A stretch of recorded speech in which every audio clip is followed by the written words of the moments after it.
Io parlo con grande commozione dei miei nonni perché solo una nonna adesso è rimasta in vita, è la nonna di Venezia. Ha 94 anni, ha preso il Covid 3 settimane fa, nonostante il vaccino, e la tempra di una volta l'ha aiutata a superare anche questa. E quindi sono stata a trovarla di recente, l'ho abbracciata forte forte e gli ho chiesto di regalarmi la sua grandissima forza. Ma in verità ho dei grandi ricordi legati mh, anche a tutti gli altri nonni, perché sono stati per me delle figure di riferimento fondamentali per la mia crescita. Le origini della mia famiglia sono molto particolari, perché noi siamo mezzi pistoiesi e mezzi modenesi, quindi ho avuto i nonni paterni di tradizioni pistoiesi, anzi fognanesi, e i nonni materni di tradizioni modenesi. Quindi Sì, sono le origini modenesi che spiegano il fatto che sai fare la pasta fresca. sì, ora non divulghiamo tanto questa informazione perché io ci provo, mia mamma, l'artista, l'artefice, Sei brava, sei brava. sì, la mia mamma. La mia mamma, infatti, la casa della mamma è soprannominata la casa del pellegrino perché dolce e pasta fresca non mancano mai, ma nel mio piccolo fino alle 3 alle 4 del mattino non ci starei mai a fare tortellini, tortellini in brodo. Lei è una stacanovista, è una masochista in questo senso, bravissima. Io ci provo, qualche cosina mi riesce, però sì, la pasta fresca deriva proprio dalle tradizioni modenesi della nonna materna. Che dire, della mia Pasqua pistoiese ricordo un pochino meno rispetto alla Pasqua invece veneta, non modenese. Ora spiego perché. Avendo i parenti lontani, l'occasione per vedere i nonni materni era quella delle feste, quindi Natale e Pasqua spesso ci caricavano in macchina, me e mio fratello, e ci portavano su in Veneto.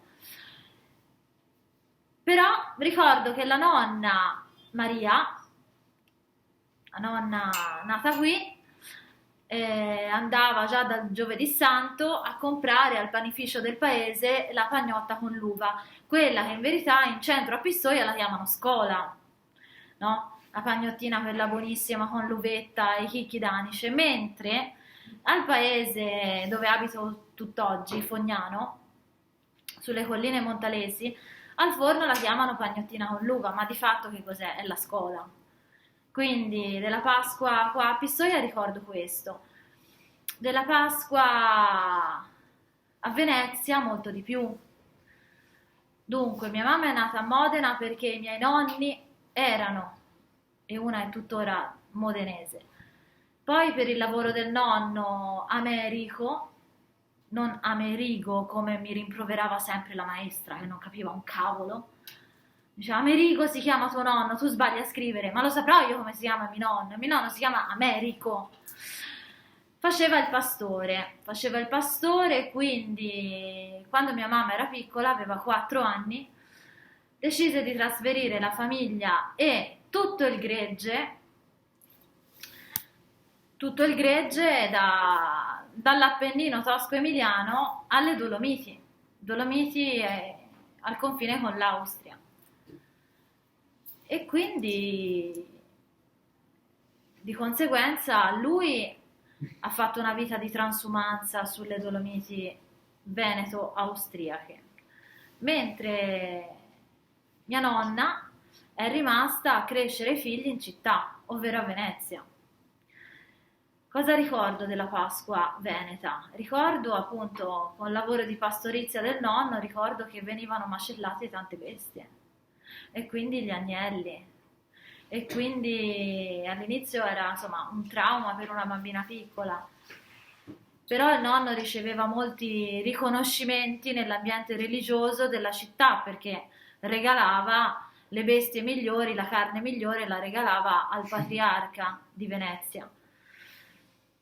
Io per anni non ho toccato un centimetro di carne d'agnello, non l'ho mai voluta vedere. Adesso è paradossalmente Dante insegna, no? La legge del contrappasso, adesso è la carne che amo di più. E mio nonno, ogni volta che l'assaggio nei ristoranti, la vado proprio a cercare, il mio palato la richiede, mi figuro il nonno nei suoi pascoli erbosi del paradiso che mi punta il dito e mi dice: hai visto? La carne del nonno era molto più buona di questa e ora tu, traditrice, te la mangi anche.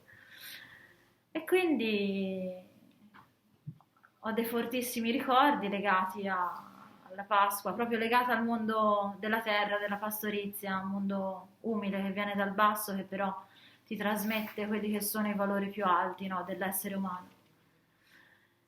E a colazione, ecco, questo è un altro ricordo meraviglioso, sento ancora il profumo nel naso e il gusto nel palato, la ricotta calda che mio nonno faceva, e in baita me la presentava in queste ciotole tonde alla Heidi, questa ricotta calda fumante che io mi mangiavo come se fosse la cosa più buona del mondo.